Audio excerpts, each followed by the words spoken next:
El anarquismo. Las más bellas ideas de emancipación individual y social. Quizá el sistema y el pensamiento sobre el que se han vertido mayores falsedades.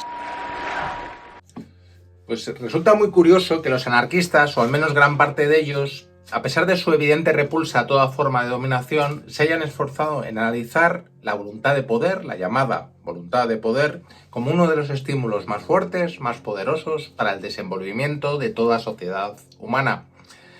Por otra parte, otra cosa que veremos también a lo largo del vídeo de hoy, es la crítica, y ojo, a pesar de su importancia y a ser de alguna manera la esencia del socialismo, la crítica a esa rígida visión según la cual todo acontecimiento social y político es únicamente o sobre todo resultado de las condiciones materiales o económicas. Y ya autores anteriores a Marx señalaron la importancia de ello, pero por supuesto es necesario analizar otras razones para explicar los fenómenos sociales. Rudolf Rocker me resulta de una actualidad innegable, en algunos aspectos, en otros no tanto. Estamos hablando de un anarquista de segunda o quizá de tercera generación.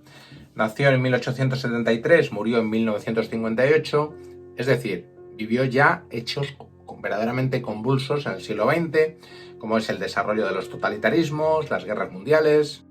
Yo me aventuro a decir que podría ser un autor incluso que sirve de enganche entre la visión moderna y la filosofía posmoderna, y de esa manera es un gran crítico de toda visión necesaria y absoluta de la historia. También es un gran crítico de la doctrina de Marx. No es casualidad que este sea un discípulo de Hegel, el creador o descubridor del absoluto, de las necesidades históricas, de las auténticas, entre comillas, leyes sociales. A su vez, los partidarios de Marx, y esto es una crítica, ojo que, bueno, sí es verdad que puede ser ya un lugar común, pero no es menos cierta. Los partidarios de Marx convirtieron su doctrina en una suerte de religión, eso sí, revestida de índole científica, como toda religión, plagada de dogmas y aceptada de manera más bien acrítica. No sería posible equiparar con pertinaz cientifismo los fenómenos sociales a los fenómenos físicos. Y entramos en otro debate muy propio de hoy en día, con la posmodernidad, sobre si las leyes de causalidad gobiernan la naturaleza y los hechos estrictos la caracterizan.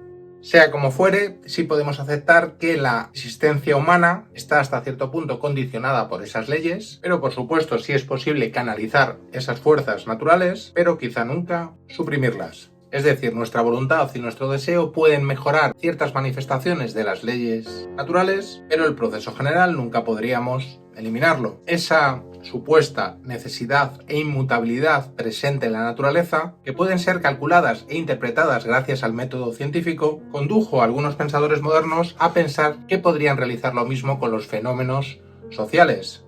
Pero por supuesto no hay que confundir las necesidades, digamos, mecánicas del desarrollo natural con las intenciones y propósitos de los hombres, ya que solo pueden ser valorados como resultado de su pensamiento y de su voluntad. Por supuesto, tampoco se niegan las leyes causales o ciertas leyes causales que puede haber en la historia y a un nivel psicológico en la mente humana, pero no como la necesidad que se produce en el mundo físico. Y es que este último se desarrolla sin nuestra conformidad, mientras que en aquellos influyen las manifestaciones de nuestra voluntad, que puede estar estimulada por ciertas leyes causales, de acuerdo, pero que hay que diferenciar tanto del libre albedrío, de origen religioso y que es una visión, digamos, simplista y pueril, mítica, pero tampoco en el otro polo está sujeta a ninguna necesidad. También resulta muy curioso que Rudolf Rocker recurra al término fe, que por supuesto tiene muchas más interpretaciones además de las religiosas. A menudo a los ateos se nos espeta que vosotros no tenéis fe. Bueno, tenemos una fe diferente. Y es que también gracias a este concepto, el ser humano escapa de toda necesidad e influye en toda una serie de factores, como puede ser la ética, las costumbres, las tradiciones, la política, las formas de propiedad, las condiciones de producción, una serie de factores para que en la existencia humana no se dé lo forzoso y sí la probabilidad. Es decir, se pretende salvar la libertad económica y política presente en todo ámbito humano, que sería bien distinta de las leyes naturales y no estaría determinada por ellas. Por supuesto, todo investigador puede y debe analizar las relaciones íntimas del devenir histórico, pero teniendo en cuenta su carácter diferenciado al de las relaciones de los procesos naturales. Digamos que la historia puede verse como el dominio de los propósitos humanos, por lo que toda interpretación que hagamos es cuestión de creencia, en la que pueden darse las probabilidades, pero no la seguridad forzosa. Desgraciadamente esto, a pesar de ser, yo creo, algo tan sensato y que tanto debería ayudar al progreso, a pesar de ser este un concepto demonizado en la posmodernidad, bien entrado el siglo XXI, todavía gran parte de la humanidad se refugia en creencias rígidas, inmutables. Y podemos aquí mencionar e incluso reírnos de toda suerte de profecías, algunas de ellas incluso más perversas al pretender tener una base científica. Yo creo que precisamente lo que abre la posibilidad de un mundo mejor es tener en cuenta la importancia del factor de deseo en el mejoramiento de las condiciones sociales y no la necesidad histórica. Ojo con la que también juegan los defensores de lo establecido. La fe o la creencia tanto puede mirar hacia adelante como ser conservadora o determinista, mandamiento de una voluntad divina o producto de leyes inmutables, ante las cuales el ser humano poco puede hacer. El fatalismo sería muy similar, tanto da si es de naturaleza religiosa, política o económica, ya que anula el impulso para la acción que surge de las necesidades inherentes al ser humano. Como ya he dicho, tal vez incluso es más peligroso cuando se presenta con cierta legitimidad científica y acaba suplantando a las antiguas teologías. Se critica así la rigidez del materialismo histórico.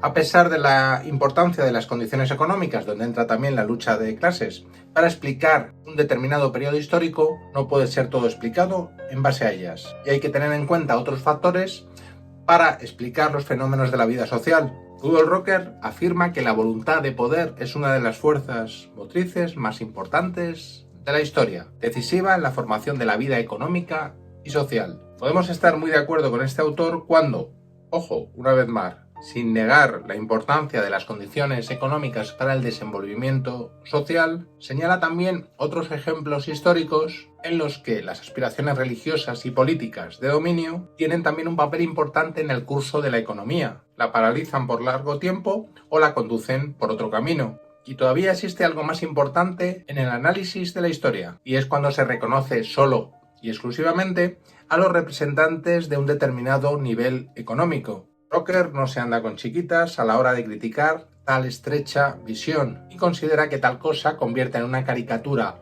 a la historia y empequeñece notablemente el campo del investigador. Está abriendo aquí el camino para su tesis de que la sociedad evoluciona de forma inversamente proporcional a la nación-estado.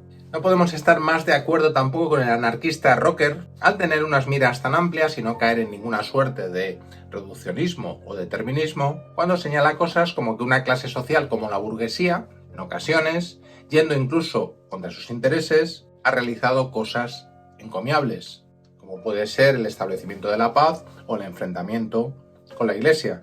Para demostrar su teoría, y nada más actual, Rocker señala las continuas y devastadoras crisis que sufre el capitalismo. Por lo tanto, las condiciones económicas por sí solas no modifican la estructura social y se necesitan condiciones psicológicas y espirituales.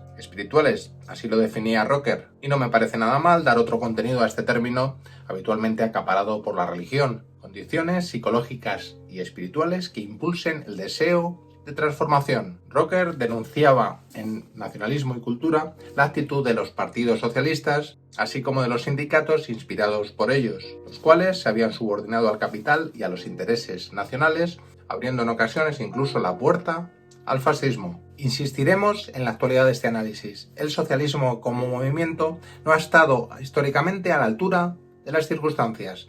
Sus representantes solo han procurado reformas débiles y han malgastado su tiempo la mayor parte de las veces en luchas intestinas. Hace ya muchas décadas que Rocker mantenía este discurso e incluso considerando que la necesidad misma de las cosas empuja a veces al cambio, todo indicaba que en el futuro el papel de los productores estaría subordinado, bien al capital, bien al Estado o ambos. Por lo tanto, la denuncia es a esa forma de considerar el progreso basado en necesidades económicas, es decir, que ocurren de forma inevitable. Cuántas veces esta concepción empuja al conformismo y a la debilidad de espíritu, de tal manera que se acaba justificando un determinado estado de las cosas, por muy detestable que sea. Frente a una visión de la economía meramente determinista, hay que recalcar la importancia del pensamiento y de la acción humanos, en aras de potenciarlos para su influencia en el desenvolvimiento social. Aunque tantas veces haya sido de modo equivocado y ha empujado a los más devastadores conflictos, la constante apelación en los seres humanos a motivos de justicia y ética también ha ayudado a mover el mundo. En este sentido hay otro factor nefasto, que parte habitualmente de ciertos individuos y de ciertas minorías en la sociedad, y es la voluntad o aspiración de dominio. El mal no está necesariamente en esas personas, sino en la misma política de dominio, sin importar por quién sea movida ni las finalidades que persiga. Es por eso que esa política de dominio solo resulta imaginable llevando a cabo todos los medios favorables a sus propósitos, tantas veces medios repudiables, para conseguir el éxito y justificados en la llamada razón de Estado. No importa el tamaño del crimen que se lleve a cabo. Si lo efectúa el aspirante a dominador y tiene éxito, puede ser presentado como un hecho meritorio al servicio del Estado. Rocker recoge aquí la tradición de Bakunin y señala al Estado como la providencia terrenal, al margen de lo bueno y de lo malo. Al igual que se hace con Dios, puede verse al Estado como un absoluto, no sometido a los principios de la moral humana. Por lo tanto, los intereses económicos no son el único factor que empuja al conflicto. Hay que tener en cuenta también el interés político. Y ya Rocker denunciaba hace décadas que ambos factores se confundían en el moderno capitalismo. Y es un análisis que yo creo que suscribiría también Erich Fromm. El deseo enfermizo de tantos capitalistas de someter a millones de seres humanos y quizá no tanto la ganancia material en exclusividad. Lo podemos ver como una visión insana que no admite igualdad de derechos y que genera una conciencia distorsionada y una evidente corrupción moral. Otra cuestión muy interesante y que debería ser muy actual es que el contacto con una realidad concreta puede generar una determinada conciencia, como podía ser el caso de las relaciones económicas en el pasado, en las que al menos el pequeño empresario tenía cierta relación con sus trabajadores. No es el caso de los modernos señores de la política y de las altas finanzas, los cuales manejan a las personas como objeto colectivo de explotación. La voluntad de poder, llevada a cabo por minorías y justificadas en cualquier forma de absolutismo, han hecho y siguen haciendo mucho daño. La posibilidad de una nueva estructura social, incluso hoy en la confusión postmoderna, tiene que tener en cuenta este factor, junto a los también evidentes intereses económicos. Hasta muy pronto.